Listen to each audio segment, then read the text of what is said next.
कश्मीर को कुदरत ने न सिर्फ अपनी कारीगरी से सजाया है बल्कि इसे लातादाद चश्मों की नेमत से भी नवाजा है।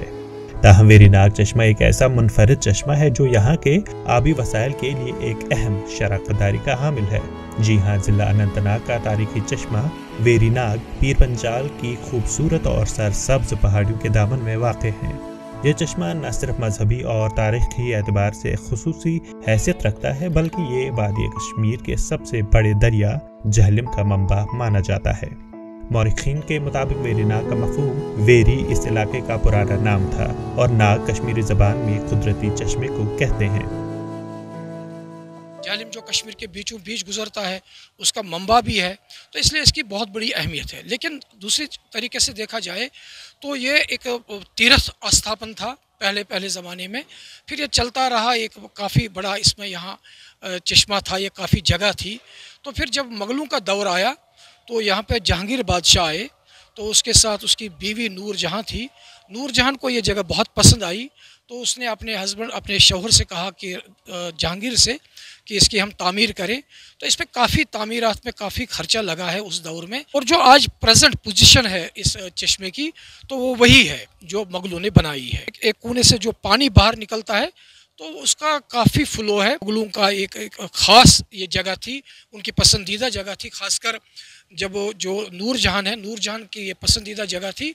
और कहते हैं कि जहांगीर आखिरी वक्त में भी जब वो कश्मीर आया तो वो यहाँ चश्मे पे था, तो फिर उसका ये फ़ैसला था कि हम यहाँ पे कुछ अपना बना देंगे ऐसा कि हम ज़्यादातर सर्दियों में भी यहाँ रहें।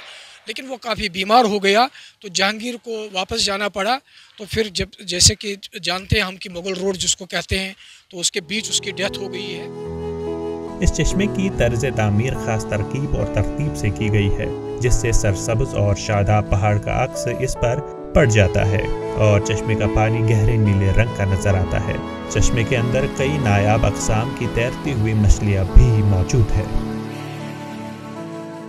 यहाँ का पानी ऐसा सुना है कि सब गांव में, विलेज में न सब में यहाँ का ही पानी जाता है और बहुत हेल्दी वाटर गिनाता है यहाँ का। नहीं, ऐसा बड़ा चश्मा नहीं देखा है।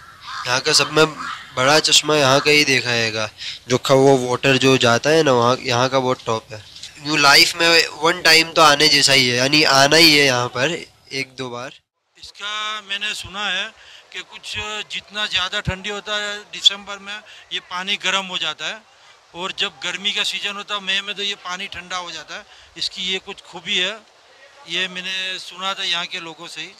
7 टाइम आया हूँ, हर बार मैं ये जगह पर आया हूँ। अगरचे मौसमी और माहौलियाती तब्दीलियों की वजह से वादी में मौजूद अक्सर कुदरती चश्मों का पानी या तो कम हो गया है या फिर सुकड़ गए हैं।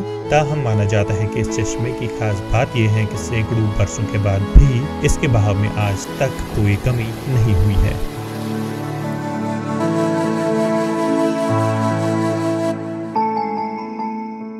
ETV भारत के लिए अनंतनाग से मीर इशफाक की रिपोर्ट।